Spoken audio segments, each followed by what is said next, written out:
আবারও এত সুন্দর একটা বেড কভার অর্ডার করেছি, আর সেটা যখন চলে এসেছে আমি যা হ্যাপি হয়েছি কি বলবো। তোমরা তো জানোই বিছানার চাদর কিনতে আমি ভীষণ ভালোবাসি, আর যখনই কোনো পার্সেল আসে সেটা তোমাদের সাথে শেয়ার করতে আরো বেশি ভালোবাসি।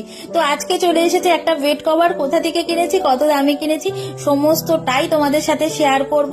খোলা মাত্রই কিন্তু দুটো সুন্দর বালিশের কভার পেয়ে গেছি, যেগুলো কিন্তু আমার বালিশে ভীষণ ভালোভাবে এঁটে যাবে, কারণ এগুলো কভারগুলো অনেকটাই বড় বড়। আর তার সাথে এসেছে একটা সুন্দর কালারফুল চাদর। এই কালার কম্বিনেশনের চাদরটা আমার এত ভালো লেগেছে, এত ভালো লেগেছে, তাই না অর্ডার করে কিন্তু আমি আর থাকতে পারিনি। আর এটার কোথা থেকে কিনেছি, কত দামে কিনেছি, সমস্তটাই তোমাদের সাথে শেয়ার করছি। এটা কিন্তু আমি কিনেছি মিশো থেকে, যার দাম নিয়েছিল 335 টাকা। আর এটা কিন্তু 100% কটন, রাজস্থানী জয়পুরি ট্র্যাডিশনাল একটা ছাপা। এত ভালো লেগেছে, তোমাদের সাথে অবশ্যই লিঙ্ক শেয়ার করে দেবো। তোমরা আমার কমেন্ট বক্সে বা ইনবক্সে যদি মেসেজ করো আমি তোমাদের সাথে শেয়ার করব, বা এমনিতেই কমেন্ট বক্সে শেয়ার করে দেবো, যাতে তোমরাও এত সুন্দর একটা চাদর কিনে নিতে পারো আর বাড়িটাকে সুন্দর করে তুলতে পারো।